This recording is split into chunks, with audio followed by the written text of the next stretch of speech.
Assalamualaikum warahmatullahi wabarakatuh. Jadi kami di sini dari kelompok 4 yang terdiri dari saya, Dewi Anindya, Devi Eleonora, dan Sandy Kurniawan akan membahas mengenai analisis pelanggan.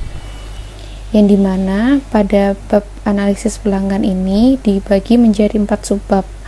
Yang pertama, apa yang perlu kita ketahui tentang pelanggan. Yang kedua, penelitian pemasaran.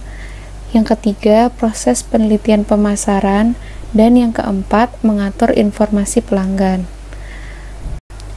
Nah, yang pertama, saya akan membahas tentang apa yang perlu kita ketahui tentang pelanggan. Pada subbab ini di breakdown lagi menjadi 2 poin. Yang pertama, informasi tentang pelanggan saat ini, dan yang kedua, informasi mengenai pelanggan di masa yang akan datang. Sebelumnya, kita harus mengetahui 4 informasi yang kita butuhkan, baik untuk pelanggan saat ini maupun pelanggan di masa yang akan datang. Yang pertama, siapa target utamanya? Nah, hal ini bisa di breakdown lagi. Jadi, lihat usia, jenis kelamin, status sosial, mungkin seperti pelajar, karyawan, dan lain-lain gitu. Poin kedua, nilai apa yang mereka inginkan. Jadi yang dimaksud di sini adalah nilai dari produk yang mereka beli, yang mereka inginkan tuh seperti apa. Yang ketiga, bagaimana agar bisa lebih dekat dengan pelanggan. Hal ini bisa didukung dengan menjalin customer relationship. Seperti contohnya Alfamart atau Alfamidi atau Indomaret atau minimarket jenis lainnya.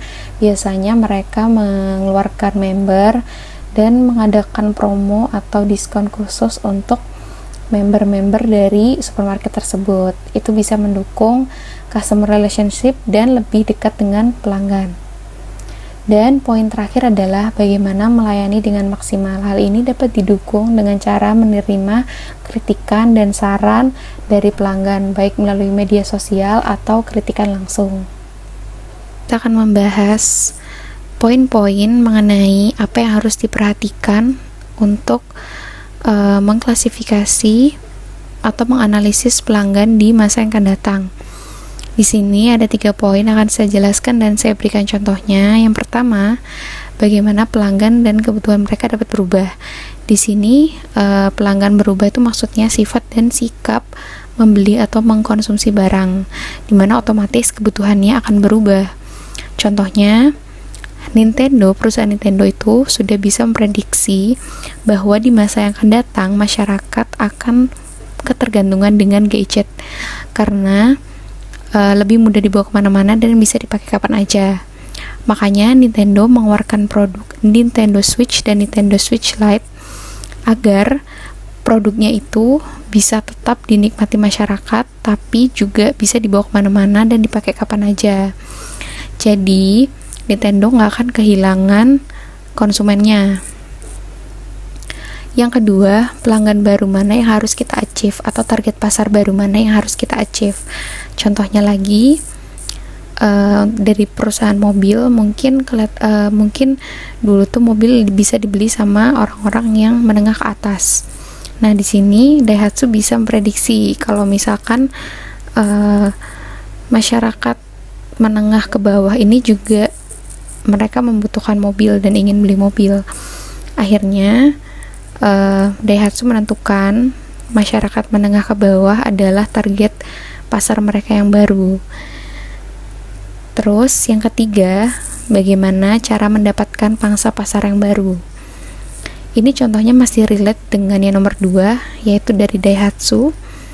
Akhirnya Daihatsu berinovasi mengeluarkan produk mobil baru, yaitu Daihatsu Ayla dengan konsep LCGC atau low cost green car. Di sini maksudnya adalah mobilnya tuh harganya murah dan BBM-nya hemat. Jadi target pasar baru yang sudah ditentukan sebelumnya tadi untuk masyarakat menengah ke bawah bisa menikmati produk dari Daihatsu. Membahas informasi tentang pelanggan pada saat ini. Untuk menentukan pelanggan atau konsumen pada masa sekarang atau pada saat ini itu agak sulit. Kenapa? Karena ada beberapa faktor dalam pembelian dan penggunaan produk atau jasa. Di sini ada 5 peran dari sikap atau situasi pembelian masyarakat. Yang pertama ada initiator, yang kedua ada user atau consumer, 3 ada influencer, keempat ada purchaser, dan yang kelima adalah decider. Yang penting dalam setiap situasi pembelian adalah memiliki gagasan yang jelas tentang berbagai perilaku kemungkinan akan berdampak pada keputusan pembelian dan konsumsi, di mana berbagai peran dilakukan oleh individu yang berbeda. Makanya balik lagi waktu di slide pertama, kita tuh harus menentukan targetnya kita tuh siapa, terus nilai apa yang mereka inginkan.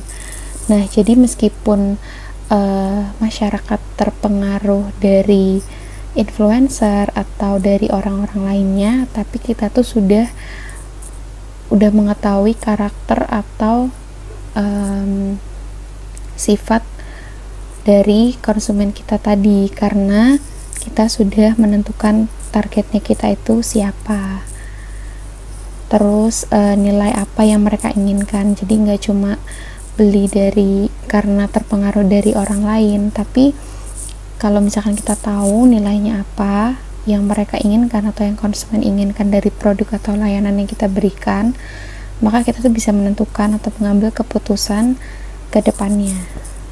Di sini saya akan menerangkan mengenai informasi tentang pelanggan masa depan. Ada 2 tipe utama perubahan penting untuk analisis pelanggan di masa yang akan datang.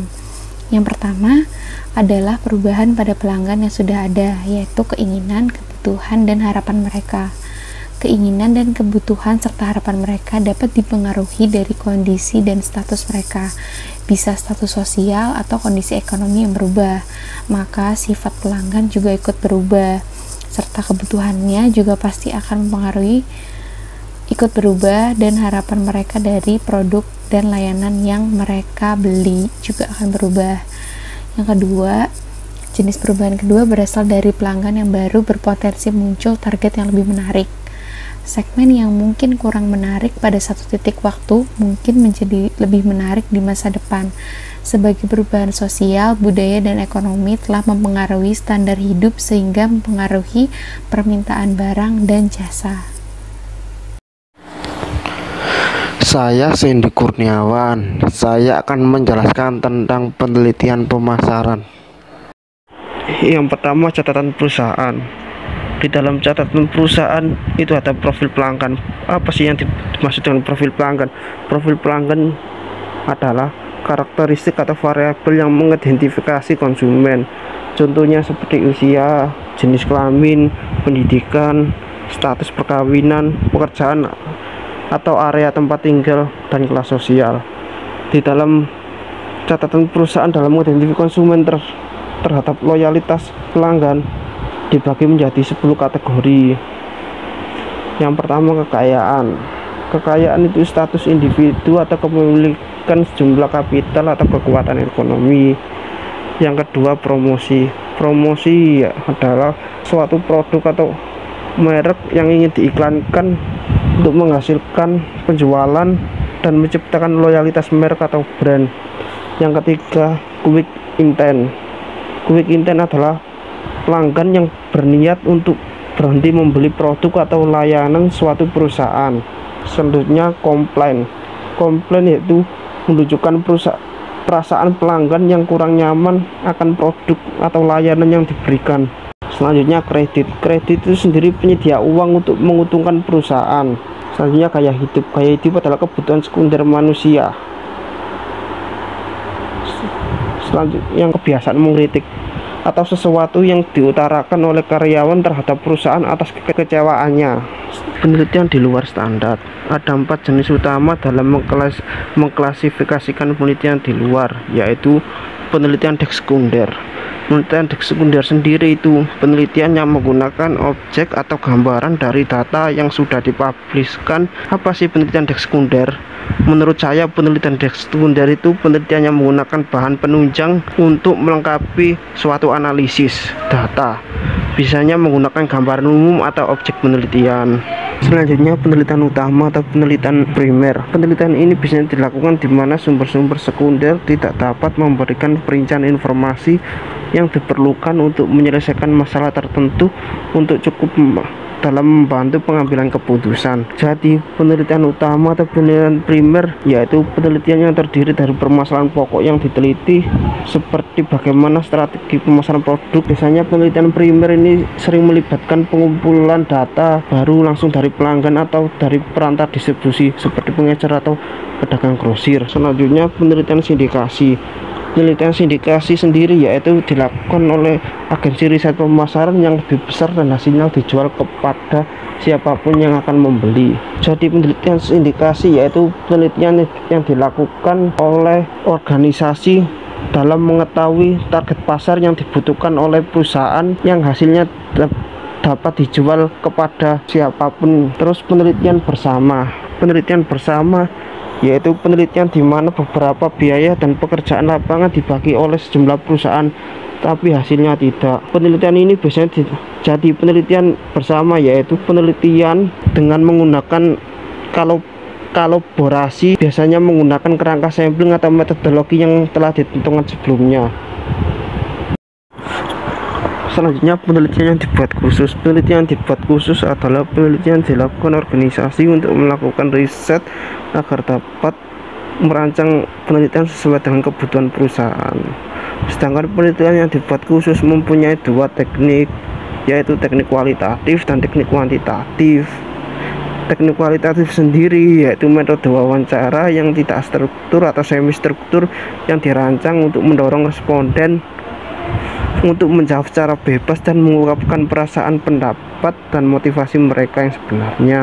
Jadi teknik kualitatif adalah di sini untuk memahami fenomena tentang apa yang dialami oleh subjek penelitian, misalnya perilaku, persepsi, motivasi, dan tindakan secara luas. Selanjutnya, teknik kuantitatif.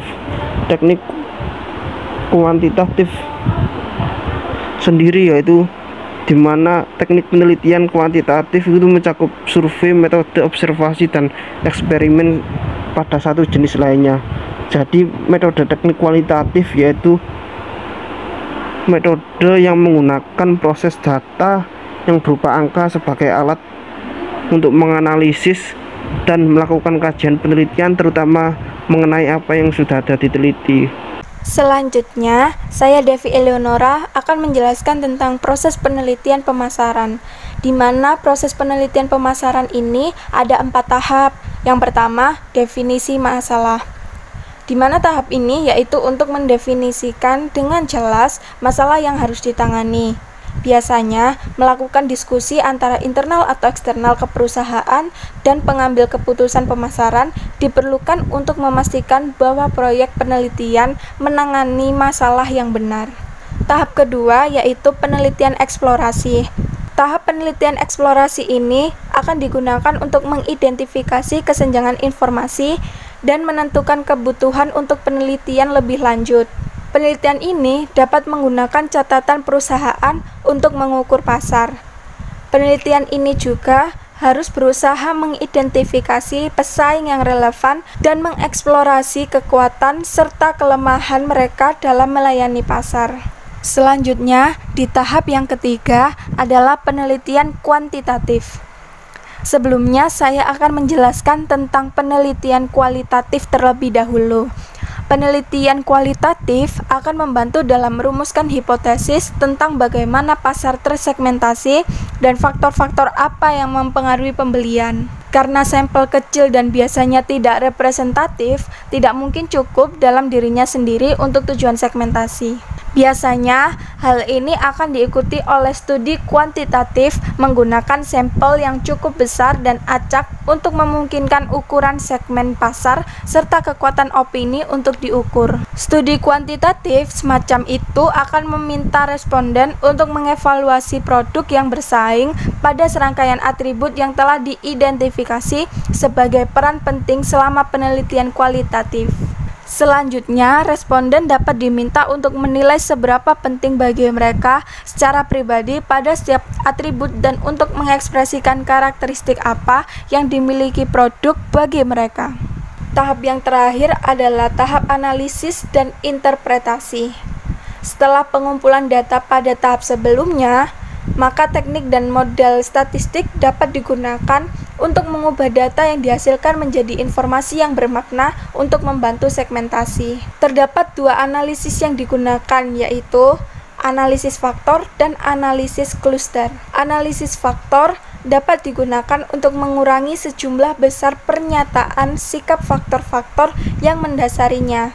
Sedangkan analisis kluster dapat digunakan untuk mengelompokkan responden berdasarkan beberapa karakteristik termasuk sikap suka tidak suka atau latar belakang demografi yang akan menjadi segmen. Hasil dari tahap-tahap ini akan disajikan dan didiskusikan dengan para pembuat keputusan pemasaran untuk membantu interpretasi mereka terhadap pasar di mana mereka beroperasi. Inti dari proyek penelitian yang sukses adalah menggunakan teknik pengumpulan data dan analisis yang relevan baik dengan jenis produk yang diamati atau tahap dalam proyek penelitian tempat mereka dipekerjakan. Materi yang terakhir di bab ini yaitu mengatur informasi pelanggan. Informasi diatur dalam perusahaan melalui Sistem Informasi Manajemen atau disingkat dengan SIM. Sistem informasi memiliki 4 komponen dasar, yaitu yang pertama, data mentah. Data dari sumber internal dan eksternal, sekunder dan primer akan masuk ke sistem. Data disimpan dalam berbagai bentuk, misalnya di kertas, di ingatan seseorang, dan juga di komputer. Semakin banyak data yang disimpan pada media yang dapat dibaca mesin, seperti pita magnetik atau hard disk, membuatnya semakin mungkin untuk menyimpan sejumlah besar data dalam bentuk yang mudah diakses dan mudah dianalisis. Yang kedua, teknik statistik. Berbagai variasi statistik tersedia, tetapi seringkali yang paling penting adalah yang sederhana dan yang memungkinkan data untuk dirangkum. Yang ketiga, model pasar. Model adalah representasi dari dunia nyata. Sebagian besar manajer memiliki model pasar yang tersembunyi di mana model yang mereka pikirkan hanya ada dalam pikiran mereka sendiri. Misalnya, manajer dapat memberikan ekspektasi akan dampak perubahan harga pada penjualan produk berdasarkan pengalaman mereka. Hal ini pada dasarnya adalah model internal dari hubungan harga atau penjualan. Dan yang terakhir, antarmuka manajerial. Manajer harus memiliki akses langsung dengan SIM tersebut agar penggunaan sistem lebih luas dan bereksperimen dengan berbagai model yang dikembangkan. Sekian presentasi dari kelompok 4. Jika ada pertanyaan, tulis di kolom komentar ya. Dan jangan lupa like, subscribe channel ini. Terima kasih.